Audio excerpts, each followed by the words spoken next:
Praise the lord. హల్లెలూయా. దేవుని పరిశుద్ధమైన నామానికి స్తుతి కలుగునుగాక. ఆమెన్. ఉదయకాలపు మన్నా అనే ఈ కార్యక్రమాన్ని చూస్తున్న మీ అందరికీ ప్రభు పేరట ప్రత్యేకమైన వందనాలు తెలియచేస్తూ ఉన్నాం. ఎలా ఉన్నారండి? దేవుని మహా గొప్ప కృపలో మీరు మీ కుటుంబాలు క్షేమంగా ఉన్నాయని నమ్ముతూ మీకోసం ప్రతిదినము కూడా ప్రార్థన చేస్తూ ఉన్నాం. దైవాశీస్సులు నిండారులుగా మీ అందరికీ కలుగునుగాక. ఆమెన్. పరిశుద్ధ గ్రంథంలో నుంచి ఒక వాక్య భాగాన్ని మనం చదువుకొని ధ్యానం చేసుకుందాం. మత్తయి సువార్త 6వ అధ్యాయం 24వ వచనాన్ని మనం చదువుకుందాం. ఎవడును ఇద్దరు యజమానులకు దాసుడిగా ఉండనేరడు. అతడు ఒకరిని ద్వేషించి ఒకరిని ప్రేమించును, లేదా ఒకరిని పక్షముగా ఉండి ఒకరిని తృణీకరించును. మీరు దేవునికిని సిరికిని దాసులుగా ఉండనేరరు. దేవునికి స్తోత్రం. హల్లెలూయా. మనం చదువుకున్నటువంటి ఈ వాక్య భాగంలో ఏమని రాయబడింది అంటే, యేసుక్రీస్తు ప్రభువారు మనుష్య కుమారునిగా ఈ భూలోకంలోనికి వచ్చినప్పుడు ఆయనను వెంబడించినటువంటి జన సమూహంతో కొండ మీద 3 దినాల పాటు మంచి వర్తమానాన్ని ఆయన బోధించారు. ఆ వర్తమానాన్ని బోధిస్తూ ఆ సందేశంలో అనేకమైనటువంటి విషయాల్ని, ప్రజలు ఎలా ఉండాలి, ఇప్పుడు ఏం జరుగుతుంది, దేవుడు మన నుంచి ఏం కోరుకుంటున్నాడు, మనకి ఏం కావాలి అని చాలా విషయాల్ని దేవుడు చెప్పుకుంటా వస్తూ ఈ 6వ అధ్యాయం 24వ వచనంలోకి వచ్చేసరికి దేవుడు ఒక విషయాన్ని గురించి మాట్లాడారు. ఏం చెప్తున్నారు ఇక్కడ అంటే, ఎవడును ఇద్దరు యజమానులకు దాసుడిగా ఉండనేరడు. అంటే ఒక వ్యక్తి పని వ్యక్తిగా ఉన్నప్పుడు, అంటే పని చేసేవానిగా ఉన్నప్పుడు, ఇద్దరు యజమానుల దగ్గర పని చేస్తూ ఉన్నప్పుడు ఇద్దరు యజమానులకి కూడా అతడు న్యాయం చేయలేడు అని ఈ వాక్యంలో చెప్తూ ఉన్నాడు. ఎవడును ఇద్దరు యజమానులకి దాసుడిగా ఉండనేరడు. అతడు ఎందుకు న్యాయం చేయలేడు అంటే, అతడు ఒకరిని ద్వేషించి ఒకరిని ప్రేమించును. ఉదాహరణకి మన చుట్టూ చాలా మంది రకరకాల స్థలాల్లో రకరకాల యజమానుల కింద పనిచేసే వ్యక్తులు మనకి కనిపిస్తూ ఉంటారు. వారు ఒక పనిని ఎంచుకుంటారు, ఒక మంచి ఓనర్ని చూసుకుంటారు, వారి దగ్గర ఆ పనిని చేస్తూ ఉంటారు. ఉదాహరణకి కొంతమంది 2 స్థలాల్లో 3 స్థలాల్లో వారి పనిని బట్టి, అది చిన్న పని అయితే కనుక 2-3 స్థలాల్లో చేయటం, పార్ట్ టైం జాబ్స్ చేయటం, ఇలాంటి వాళ్ళని కూడా మనం చూస్తూ ఉంటాం. అలాంటి వాళ్ళు మనకు కనబడినప్పుడు మనం తెలుసుకుంటున్న ఒక విషయం ఏంటి అంటే, ఒకవేళ ఇద్దరు వ్యక్తుల దగ్గర ఒక వ్యక్తి పని చేయాల్సి వచ్చినప్పుడు ఇద్దరిని ఒకే రీతిగా ప్రేమించలేడు, ఇద్దరిని ఒకే రీతిగా మాట్లాడలేడు, ఇద్దరి గురించి ఒకే రీతిగా సాక్ష్యం ఇవ్వలేడు. ఖచ్చితంగా ఒకరిలో మంచి ఉన్నప్పుడు వారి మంచిని చెప్పుకుంటా, ఒకరంటే బాగా, అంటే ఒక వ్యక్తి బాగా ఈ వ్యక్తిని చూడొచ్చు, ఒక యజమాని ఈ వ్యక్తిని బాగా చూడొచ్చు, ఇంకొక యజమాని పనోడిగానే చూడొచ్చు. ఒక యజమాని ఈ వ్యక్తికి బాగా డబ్బులు ఇవ్వచ్చు, ఇంకొక యజమాని తక్కువగా ఇవ్వచ్చు. ఒక వ్యక్తి తన పనిని బట్టి ఇచ్చేదానికంటే ఇంకా ఎక్కువగా చేయొచ్చు, కానీ ఇంకొక వ్యక్తి తక్కువగా చేయొచ్చు, పిసినారిగా ఉండొచ్చు. ఇలా వారికి కలిగినటువంటి తత్వాల్ని బట్టి యజమానులు ప్రవర్తిస్తూ ఉంటారు. కాబట్టి ఈ దాసులు కూడా ఏం చేస్తారు అంటే, ఒక దగ్గర ఒకలా ఉంటారు, ఇంకొకళ్ళ దగ్గర ఇంకొకలా ఉంటారు. అందుకే దేవుడు చెప్పాడు, ఎవడు ఇద్దరు యజమానుల దగ్గర దాసుడిగా ఉండలేడు. ఎందుకంటే ఒకవేళ ఉంటే ఒకరిని ప్రేమిస్తారు, ఒకరిని ద్వేషిస్తారు, లేకపోతే ఒకరి పక్షంగా మాట్లాడతారు, ఇంకొకరిని తక్కువ చేస్తూ తృణీకరిస్తూ మాట్లాడుతూ ఉంటారు. సో అందుకే ఇద్దరు యజమానులకి ఒకే రీతిగా న్యాయం అనేది జరగదు. ఒక వ్యక్తి ఇద్దరికి ఒకే రీతిగా ఉండలేడు అని దేవుడు ఒక ఎగ్జాంపుల్గా ఈ మాటని చెప్తూ ఉన్నాడు. ఆయన చెప్పాలనుకున్న ఉద్దేశం ఏంటి అంటే, దేని గురించి ఆయన ఎగ్జాంపుల్ని చెప్పాడు అంటే, దేవునికి సిరికి ఒక వ్యక్తి దాసులుగా ఉండడు అని దేవుడు చెప్పాడు. దేవునికి స్తోత్రం. హల్లెలూయా.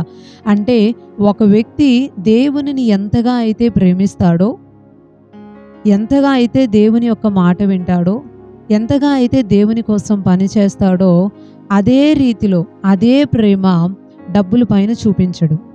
డబ్బుల పైన చూపించినటువంటి వ్యక్తి దేవుని పైన చూపించడు. మీకు అర్థమైందని నేను అనుకుంటున్నాను.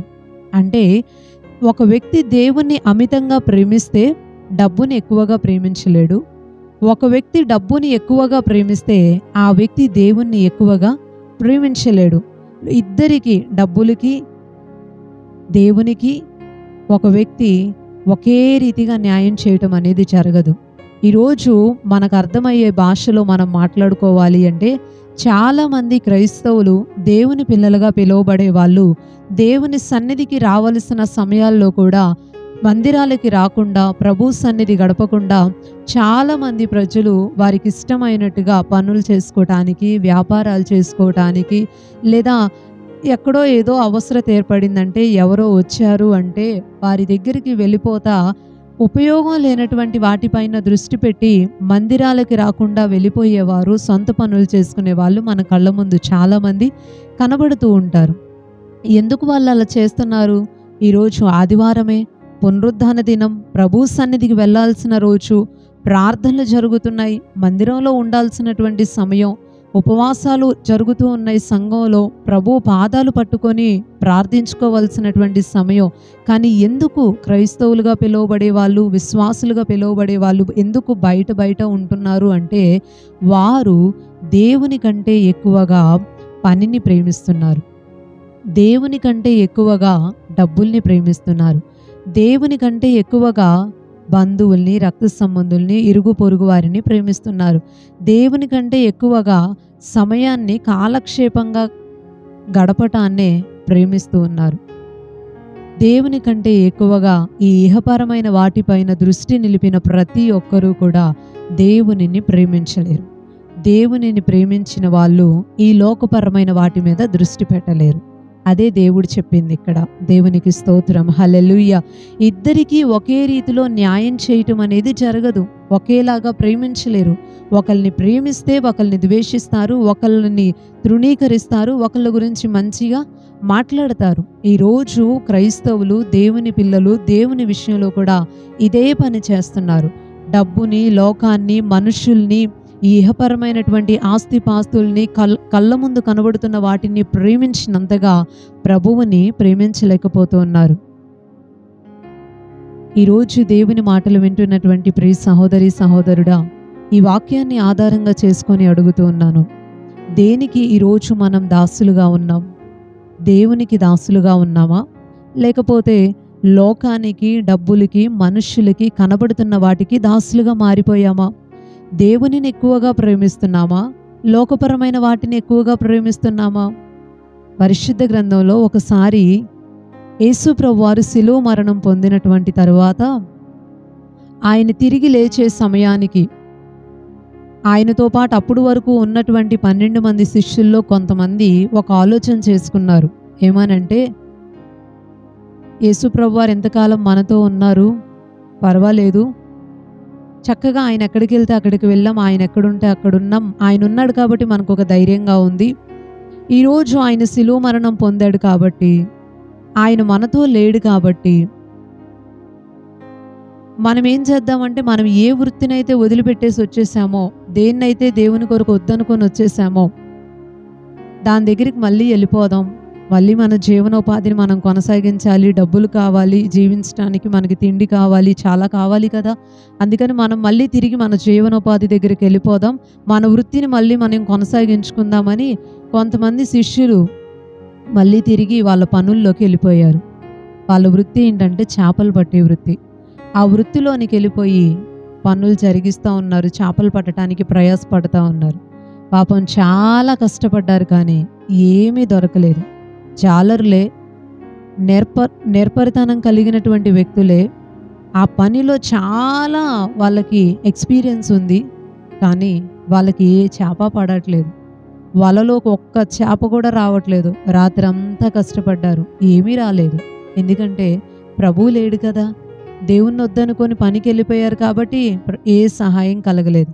కానీ కనికర సంపన్నుడైన దేవుడు తెలిసి తెలియక తొందరపాటు నిర్ణయాలు తీసుకున్నారని చెప్పి వాళ్ళకి ఆలోచన కలిగే విధానంలో యేసు ప్రభువారు ఆయన సమాధిని గెలిచి తిరిగి లేచిన తరువాత ఈ సంఘటన జరిగే సమయానికి సముద్రపు దరిన నిలవబడి వాళ్ళు రాత్రంతా ప్రయాసపడి అలసిపోయారు, ఏ చేప దొరకలేదు. వాళ్ళ కోసం భోజనం సిద్ధపరుద్దామని దేవుడు వారి కోసం భోజనాన్ని సిద్ధపరిచారు.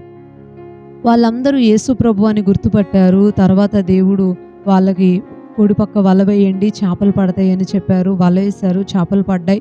వాళ్ళందరూ వచ్చి ప్రభువు దగ్గర పశ్చాత్తాపంతో ప్రార్థన చేసుకుంటా దేవుణ్ణి బతిలాడుకుంటా ఉన్నప్పుడు పేతురుతో యేసయ్య ఒక మాట చెప్పారు. ఏమని చెప్పారు అంటే, పేతురు, నీవు నన్ను ప్రేమిస్తున్నావా అని అడిగారు.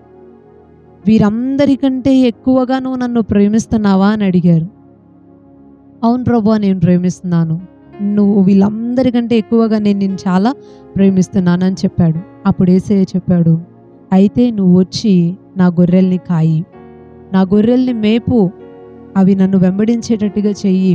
నీకు నేను అప్పగించిన పని ఏదైతే ఉందో దాంట్లో నీకు వచ్చి ఆ పనిని సంపూర్ణం చేయమని యేసు ప్రభువారు 1కి 3 సార్లుగా ఇదే ప్రశ్నను అడిగి 3 సార్లుగా తనకి జవాబునిచ్చి తనని తీసుకొచ్చి మళ్ళీ దేవుడు తన కోసం ఏ పనినైతే నిర్ణయించాడో ఆ పనిలో పేతురుని అలాగే తనతో పాటు ఉన్న శిష్యులందరినీ కూడా దేవుడు స్థిరపరిచాడు. దేవునికి స్తోత్రం, హల్లెలూయా.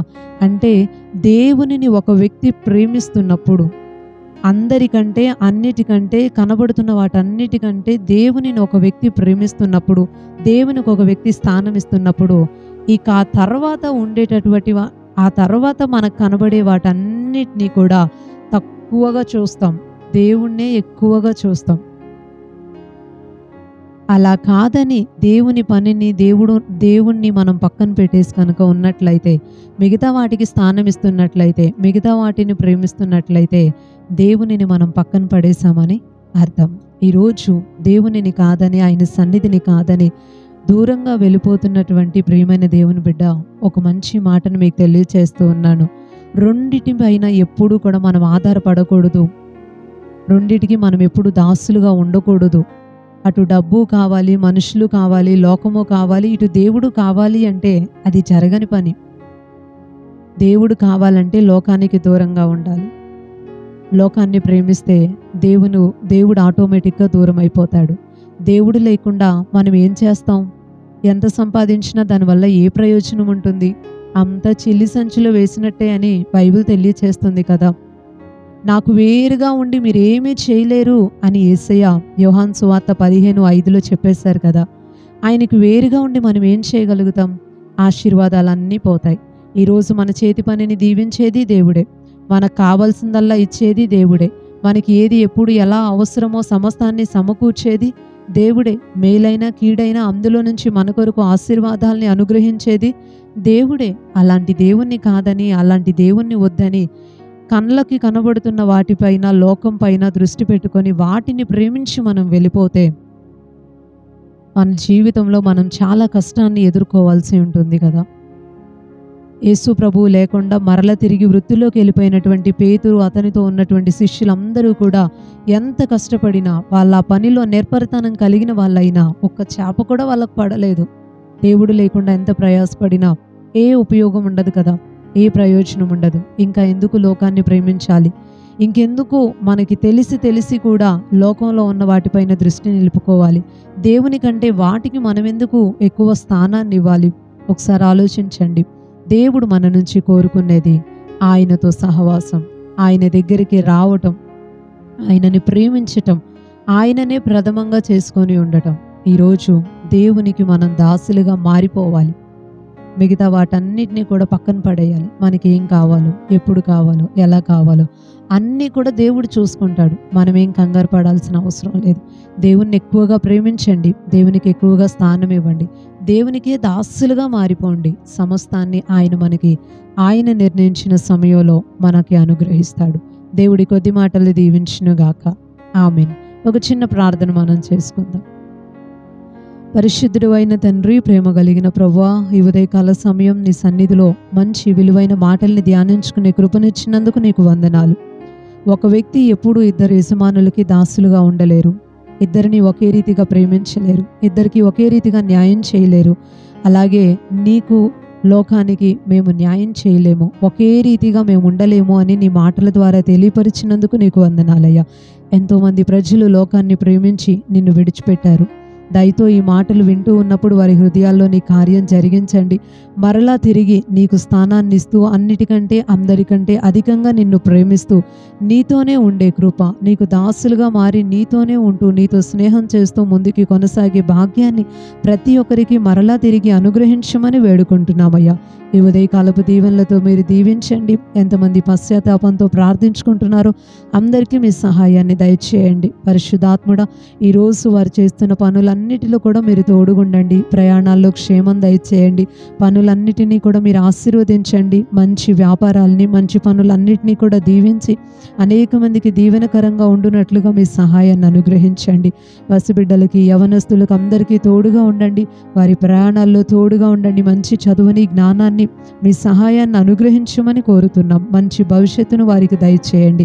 ఈ ఉదయకాలపు దీవెనలతో దీవించి మా దేశాన్ని, మా ప్రజల్ని ఆశీర్వదించమని కోరుకుంటూ నజరేయుడును శక్తి కలిగిన యేసుక్రీస్తు వారి శ్రేష్టమైన నామంలో ఈ ప్రార్థన అడిగి వేడుకుంటున్నాం పరమ తండ్రి. Amen, amen. అందరికీ ప్రైజ్ లార్డ్ అండి. మరలా తిరిగి రేపు ఉదయకాల సమయం ఉదయకాలపు మన్నా అనే ఇదే కార్యక్రమంలో పాల్గొని దేవుని మాటలు విని దీవించబడదాం. అప్పుడు వరకు దేవుని యొక్క మహా గొప్ప కృప మనందరికీ తోడైండును గాక. ఆమెన్. Praise lord.